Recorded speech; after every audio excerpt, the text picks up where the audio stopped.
Selamat siang semuanya. Assalamualaikum warahmatullahi wabarakatuh.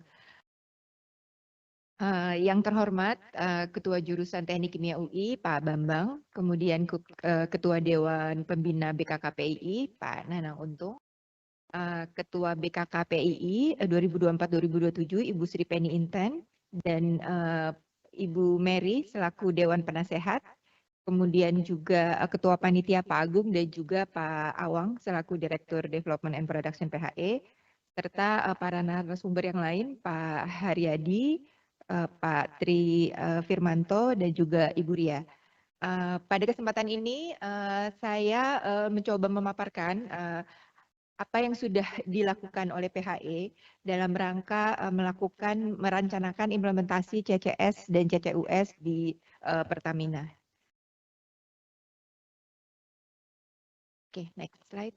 Oke, nanti sedikit di sini akan dipaparkan terkait dengan overview dulu dari PHE itu seperti apa, kemudian strategi untuk energy transition seperti apa di kita di PHE, kemudian juga rencana atau roadmap CCS CCUS, kemudian juga nanti mungkin akan ada detailnya akan disampaikan oleh Pak Haryadi terkait dengan Sunda Asri, nanti akan dilihat secara summary. Kemudian juga terkait dengan implementasi dari CCUS yang sudah ada di kita di Sukawati, challenge, dan juga kemudian nanti kita lihat key takeaways dari paparan ini. Mungkin yang pertama, terkait dengan kita coba lihat dulu sebenarnya, mungkin ini hanya untuk membuka wawasan teman-teman yang ada di sini, mungkin perlu disampaikan overview dari PHE wilayah kerja itu sendiri. Mungkin bisa terlihat di sini bahwa memang wilayah kerja kita dari Sumatera sampai ke Irian di domestik kita bagi menjadi beberapa regional Sumatera, Jawa, Kalimantan, dan juga Indonesia Timur. Kemudian juga dari sisi PHE internasional itu juga kita mempunyai beberapa wilayah kerja baik sebagai operator dan juga non operator. Dan mungkin juga PHE juga kita juga mempunyai anak-anak perusahaan mulai dari PDSI, Elnusa, dan juga Badak LNG. Jadi mungkin di sini untuk memperlihatkan kompleksnya wilayah kerja PHE baik dari sisi domestik dan juga dari sisi internasional. Kemudian next-nya. Terkait dengan apa yang dilakukan PHE, tentunya seperti kita ketahui memang sebagai BUMN kita juga diminta untuk terus mempertahankan produksi, bahkan produksi growth kita setiap tahunnya selalu bertambah gitu ya. Jadi mungkin kalau dilihat PHE itu merupakan salah satu kontribusi yang sangat besar di minyak, sekitar 69% dari produksi nasional kita. Dan kemudian dari gas itu sekitar 37%. Dan target produksi kita yang setiap tahun diminta untuk bertambah juga gitu. Jadi mungkin dari situ di sini yang coba saya sampaikan strategik yang dilakukan PHE itu memang dari sisi security, dari sisi security oil and gas. Kemudian juga kita juga harus mengakselerasi sustainability. Jadi mungkin di sini yang memang kalau terlihat dari beberapa strategic program di sini, mulai dari HSE Sustainability, dari sisi operational excellence, kemudian kita juga melihat dari berbagai macam sisi yang mulai dari investment strategi, customer focus, dan mungkin yang berhubungan dengan apa yang akan kita diskusikan di sini terkait dengan new business dan portfolio optimization, termasuk di dalamnya CCS dan CCUS. Gimana kita bisa membuat roadmap untuk bisa melakukan balancing antara energy security dan juga accelerating sustainability.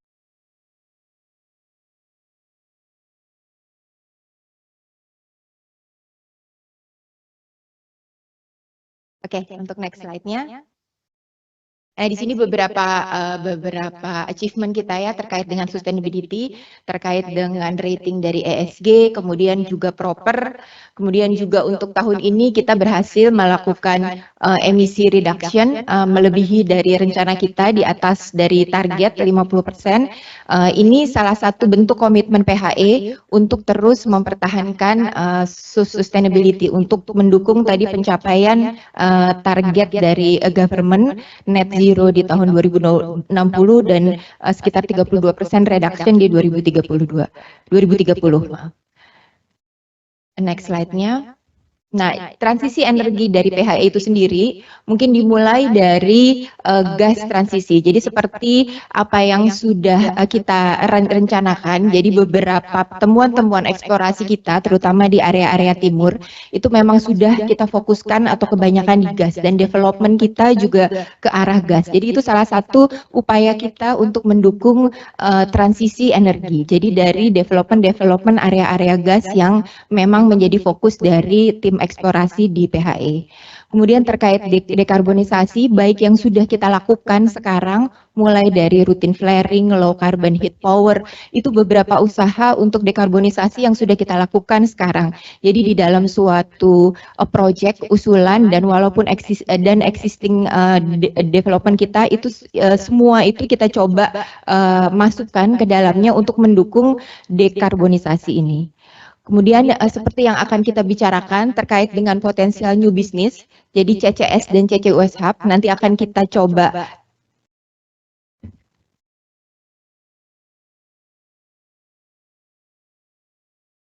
mati kayaknya. Oke. Akan kita coba lihat lebih detail terkait dengan beberapa roadmap kita untuk CCS dan CCUS, baik dari sisi depleted reservoir dan juga dari salin aquifer. Kemudian tentunya teknologi-teknologi yang terus kita lakukan untuk melakukan inovasi agar kita bisa dapat mempercepat energi transisi di PHE. Next slide-nya. Oke, di sini di slide ini kita coba gambarkan PHE CCS roadmap. Jadi untuk roadmap di PHE kita akan merencanakan ada 2 CCS hub, yaitu di West dan di East area, West Hub dan East Hub. Yang West Hub itu yang mungkin sekarang yang sedang berprogres ya. Jadi West Hub kita ada di area Asri Basin antara Pulau Jawa dan Sumatera. Kemudian di East Hub kita berada di sentral Sulawesi Basin. Dan kemudian juga ada beberapa satelit project kita yang bertujuan untuk melihat apa namanya kita mencoba menggather semua area gitu agar nantinya kita bisa melihat tergantung dari demand yang ada dari mulai Pulau Sumatera, Pulau Jawa yang terbesar sehingga kita bisa mengakomodir semuanya dan tentunya dengan strategic partner yang kita punya. Oke, dan untuk slide ini mungkin memang agak lebih crowded ya, tapi di sini slide ini menggambarkan semuanya gitu ya. Jadi mulai dari CCS, kemudian juga dari CCUS, kemudian di sini juga ada emitter-emitternya yang sudah kita mapping mulai dari di area Sumatera, kemudian juga di area Jawa dan juga di daerah East Region. Gitu. Jadi mungkin di sini apa namanya kita coba lihat potensi emitter domestik kita seperti apa gitu ya. Seperti kita ketahui ya peraturannya bahwa kita memang harus tetap membuat prioritas untuk emitter domestik itu sehingga di sini kita coba memappingkan area mana tempat storage-nya dan area mana yang nantinya akan akan kita dapatkan potensi emitter untuk menyimpan CO2 itu, untuk mengirimkan CO2 itu. Gitu, dan ini memang seperti terlihat di sini bahwa beberapa project di sini memang stage-nya banyak yang masih dalam stage studi ya, CCS, CCUS studi gitu. Mungkin bisa dilihat yang di bulat merah itu. Kemudian untuk yang kita bisa bilang implementasi itu ada di CCUS yang mungkin tadi sempat disebutkan terkait dengan Sukawati Field yang sudah kita mulai lakukan injection interwell-nya gitu, dan mungkin yang kalau dilihat yang paling project to develop yang paling dekat itu kalau untuk CCS di Sunda Asri Basin. Gitu, dan itu dengan Exxon ya. Jadi mungkin ini gambaran roadmap kita terkait dengan CCS dan CCUS di Pertamina. Itu baik di sini CCS-nya mungkin kebanyakan di salin aquifer ya. Jadi kita punya juga beberapa rencana untuk di depleted reservoir seperti di Subang, Gundi gitu. Nah, itu mungkin salah satu rencana kita untuk melakukan CCS. Oke, mungkin di sini saya akan coba masuk untuk beberapa contoh dan mungkin nanti ini detailnya akan ada next narasumber yang akan menyampaikan lebih detail ya. Di sini proyek CCS Asri Basin kita itu menjadi salah satu proyek yang kita berpartner dengan ExxonMobil dan ini kita membuat bisnis modelnya itu transport dan storage gitu. Jadi di sini rencananya kapasitas atau hasil studinya kapasitas storage kita di P50 itu sekitar 1,1 gigaton. Current status sekarang itu kita dalam usulan kita dalam progres untuk mengusulkan proposal WIPK kita bersama dengan Exxon gitu dan kemudian nextnya yang terdekat dari sisi komersialisasi itu kita akan ada rencana dengan S-Hub dengan Singapura gitu ya untuk mensubmit untuk kita menjadi mendapatkan emitter dari S-Hub tersebut. Dan mungkin ini yang memang tadi disebutkan kita masih banyak challenge-nya yang nanti mungkin akan saya sampaikan di akhir, tapi memang ini menjadi salah satu proyek kita yang paling dalam waktu dekat ini memang akan berprogres ya, karena memang di Indonesia juga CCS ini juga memang masih belum banyak ya proyek-proyek big yang ada di kita di Indonesia. Jadi ini menjadi salah satu pilotnya.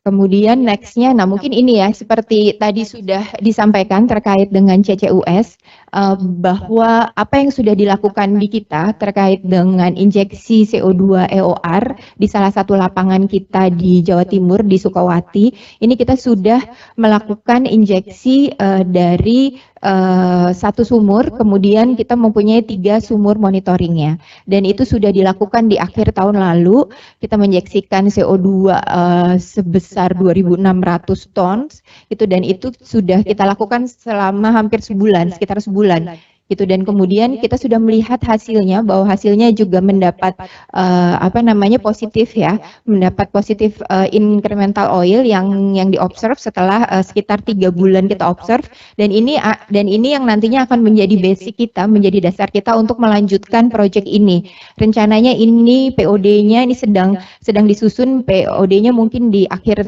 tahun depan sehingga kita bisa membuat full scale dari CO2 EOR Sukawati. Ini menjadi salah satu CCUS kita yang paling terdepan juga untuk dari beberapa rencana CCUS kita di PHE.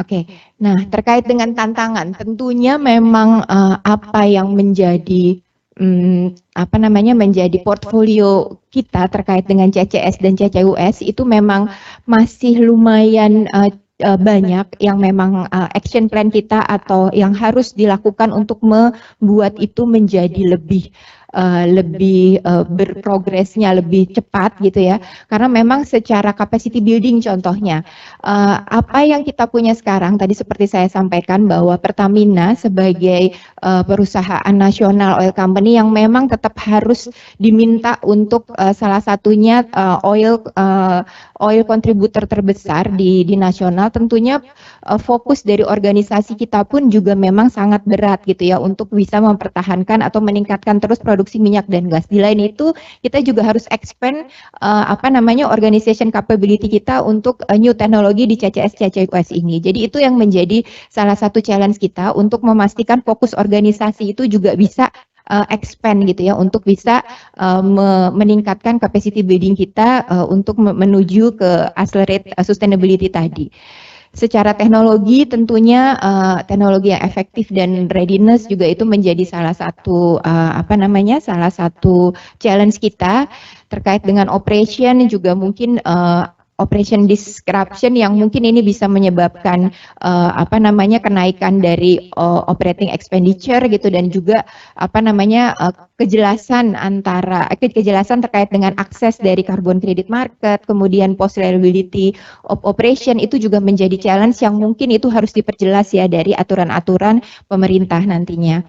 Kemudian finansial tentunya pasti dari sisi capex yang sangat besar di depan gitu, dan itu juga walaupun sekarang sudah mulai sudah ada gitu beberapa peraturan, tapi detailing untuk terkait dengan insentif, terkait dengan asumsi untuk bisa meaktifasi, mempercepat proyek ini juga itu masih banyak yang perlu didiskusikan. Tentunya terkait dengan permitting gitu ya, seperti dengan KLH, dengan ESDM, itu pun juga masih ada beberapa yang harus kita dapatkan lebih lanjut untuk clear dari sisi peraturannya. Tentunya berbagai macam support ya, terkait dengan cross border support, kemudian juga public acceptance juga terkait dengan CCS ini, itu juga salah satu yang perlu kita build awareness-nya gitu ya, karena memang banyak sekali resiko-resiko yang ada yang kita harus meyakinkan, memastikan bahwa ini kita sudah tahu bahwa ini sebenarnya proyek yang cukup aman juga gitu. Jadi resikonya bisa dimitigasi. Itu challenge-challenge yang kita hadapi sekarang gitu ya untuk mengakselerasi proyek ini yang ada di PHE.